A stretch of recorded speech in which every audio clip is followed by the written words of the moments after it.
በስመ አብ ወወልድ ወመንፈስ ቅዱስ አሐዱ አምላክ አሜን።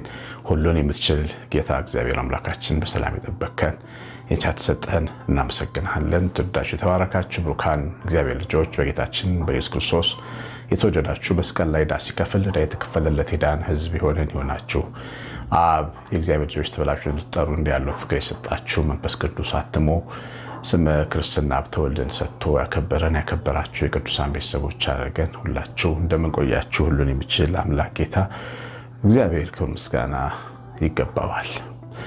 የእግዚአብሔር ልጆች እንግዲህ እግዚአብሔር ፈቅድ ሜይ 5 ሜይ 5 ወይም ሚያዝያ 7 ማክሰኞ የለፊታችን ትልቅ ጉባኤ አለን።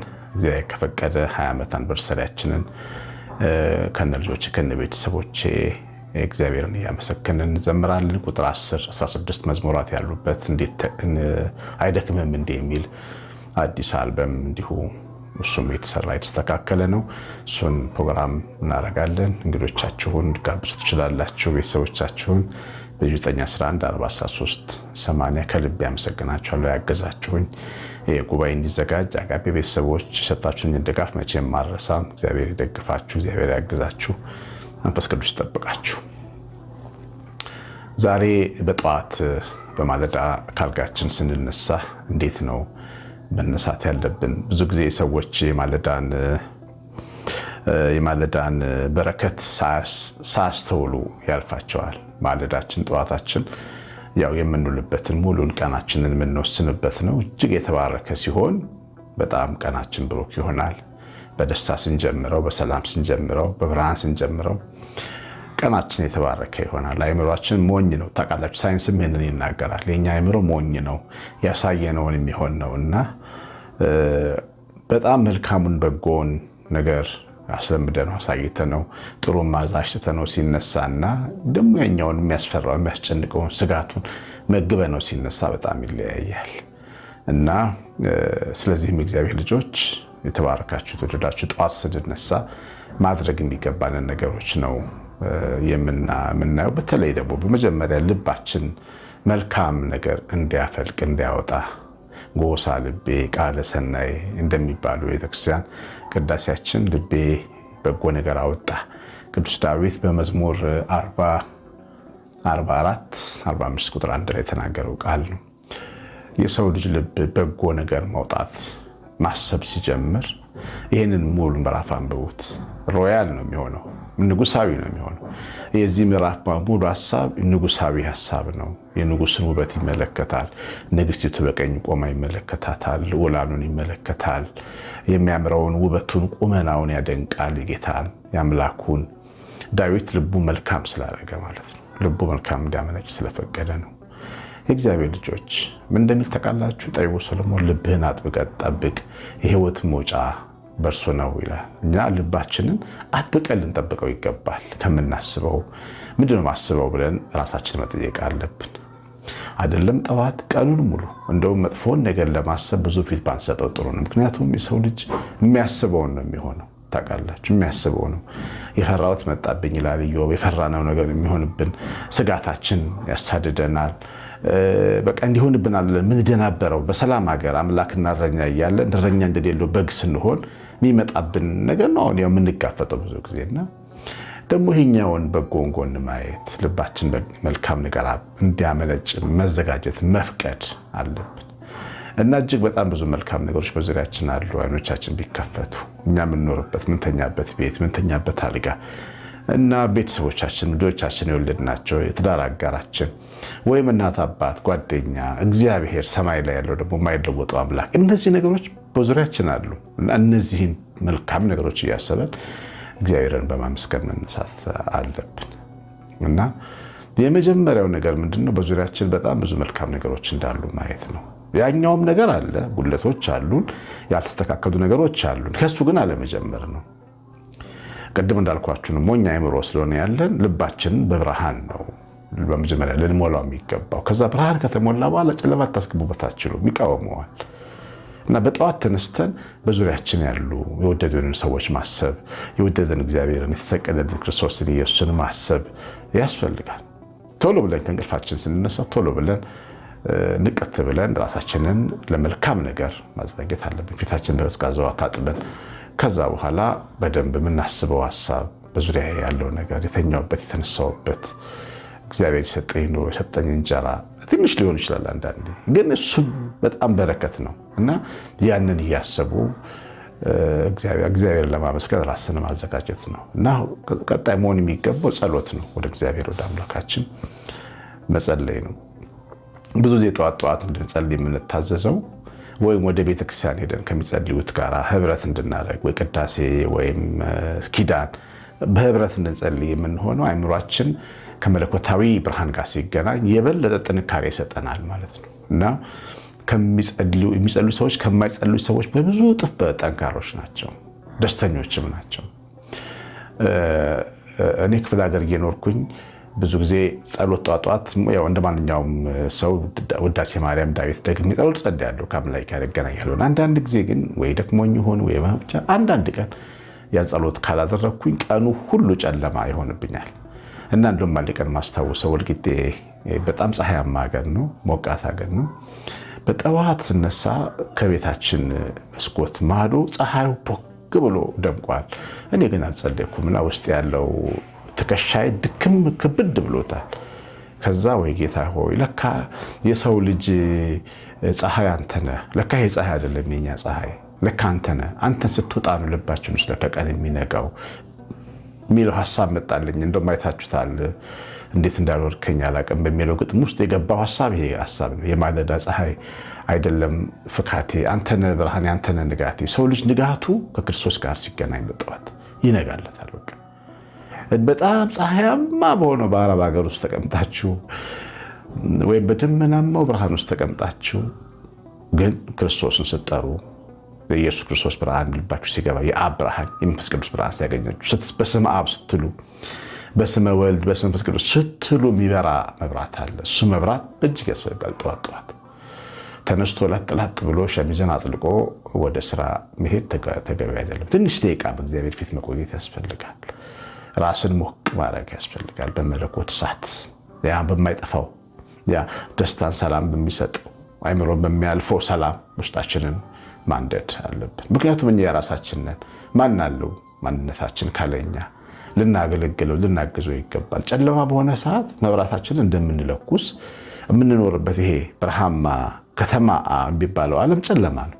እኛ ብርሃናችን በላችን ላይ ለኩሰን መውጣት አለብን እና የምንንቀሳቀሰው በኢየሱስ ክርስቶስ ብርሃን ነው እንጂ በእውነት ዓለም ላይ በተዘረጋው የመኖር ሲስተም አይደለም። ስለዚህ ደስተኞች እንድንሆን ህይወታችን ተላክቶ እንዲሁም በጠዋት ከእግዚአብሔር ጋር በደንብ አድርገን በጸሎት ተገናኝተን ቀኑ መጀመር አለብን። የጸሎት ስርዓታችን አይነታችን ሊለያይ ይችላል እንደየቤታችን፣ ግን እግዚአብሔር ጋር ግን ተገናኝተን ራሳችንን ለእግዚአብሔር ሰጥተን አመስግነን ነው ፍቅራችንን ገልጸንለት መምጣት። ጸሎታችንን ብዙ ጊዜ ልመናና ንዝነዛ ብቻ ባይሆን ጥሩ ነው። ምስጋና፣ የፍቅር ቋንቋ እኛ እና እሱ ፍቅር ነው። ህብረታችን በመካከላችን ያለው ፍቅር ነው። እሱ ለእኛ ፍቅር ነው ከሰማያት የወረደው ኃያሉ ድንቅ ከዙፋን የሳበው ፍቅር ነው።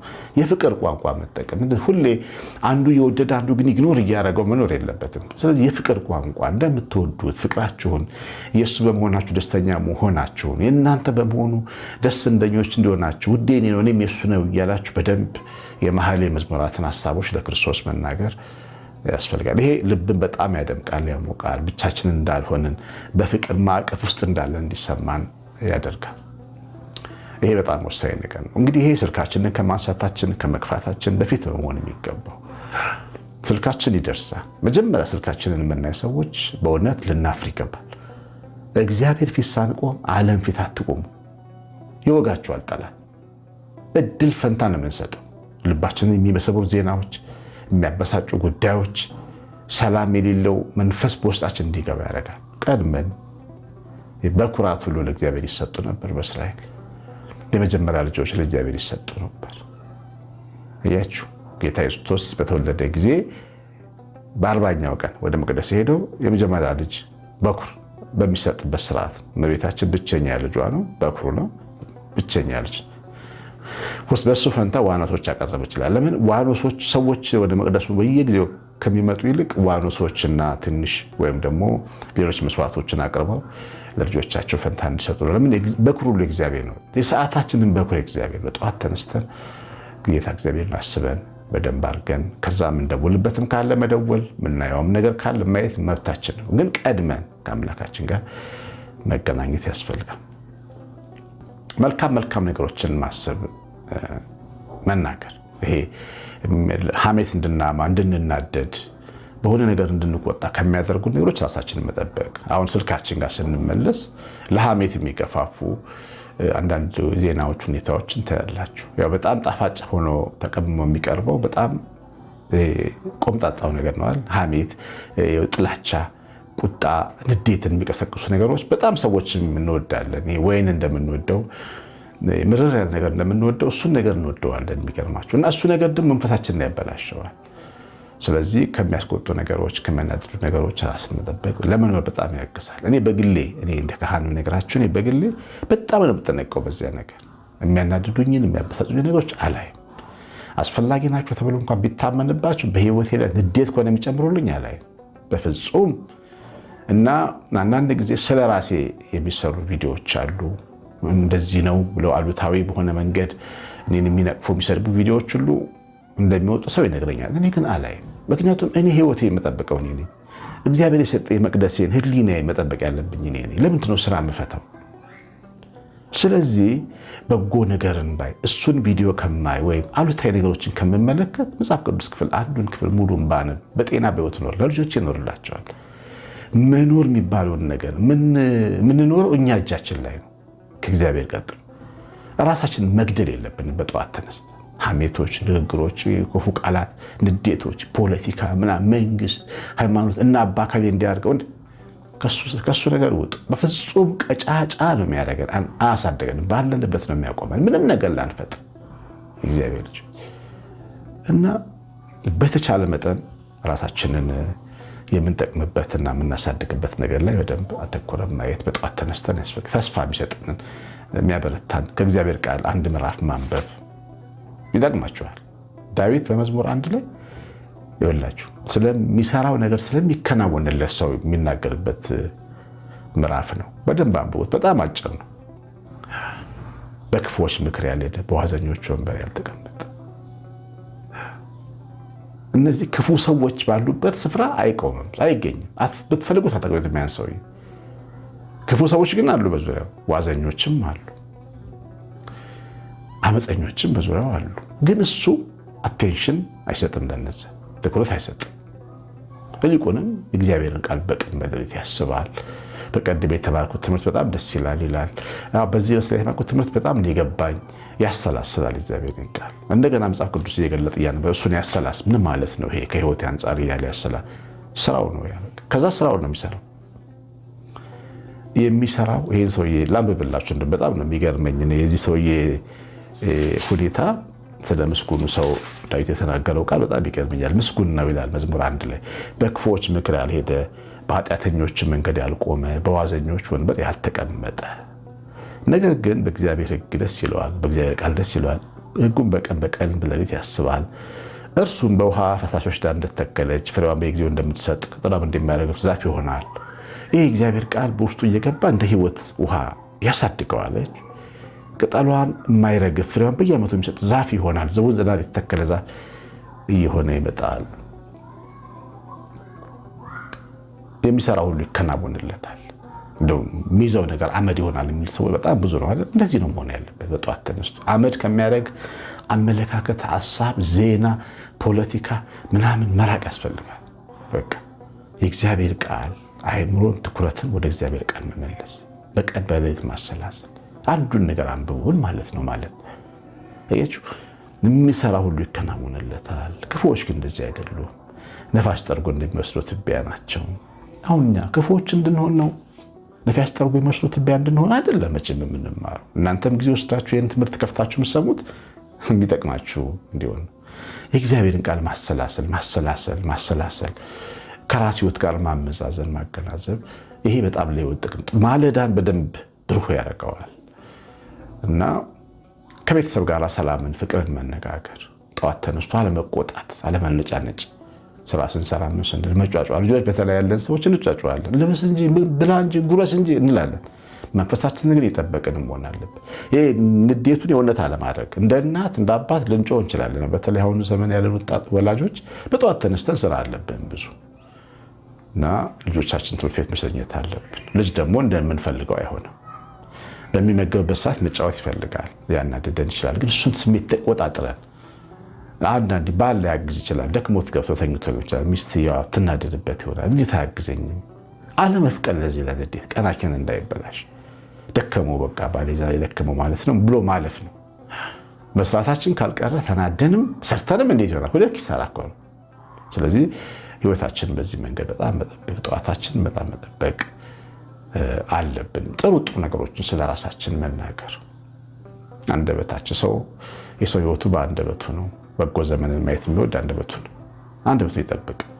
በጎ ቀን መዋል ከፈለጋችሁ አንደበታችሁ እግዚአብሔር የወደደኝ እድለኛ ነኝ፣ እኔ እግዚአብሔር ልጅ ነኝ፣ እድለኛ ይዲዲያ ነኝ፣ የተወደድኩ ነኝ፣ መንገድ ይቀናልኝ ነኝ፣ አምላክ ከፊት ይወጣል፣ እንደኔ የታደለ ማን ነው? ክርስቶስ የኔ እኮ ነህ፣ አምላክ የኔ እኮ ነህ፣ አብ የኔ እኮ ነህ፣ በቤት የተከልከኝ ያሳደግከኝ። ስለራስ በጣም መልካም ነገር ነው። ይሄ እውነት ነው። ህሊናችን እንዲያምን ለራሳችን አቅም እንድናገኝ ያደርገናል። እግዚአብሔር ልጅ ይባርካችሁ። እግዚአብሔር መንፈስ ቅዱስ ይቀድሳችሁ፣ ከክፉ ይጠብቃችሁ። ብዙ ነገር እንደተማርንበት ተስፋ አለኝ። ኮሜንት አድርጉ ምን እንደተማራችሁ። ቅድም ያሳሰብኳችሁ ማሳሰቢያ፣ ጉባኤ መደገፍ የምትፈልጉም ሰዎች ካላችሁ፣ መሳተፍ የምትፈልጉ ሰዎች ካላችሁ በ9114138 ስልኬ ላይ ዋትስአፕ፣ ቴሌግራም፣ ባይብል ላይ አለው። ቀሲስ አሸናፊ ገብረማርያም ነኝ። ሰላም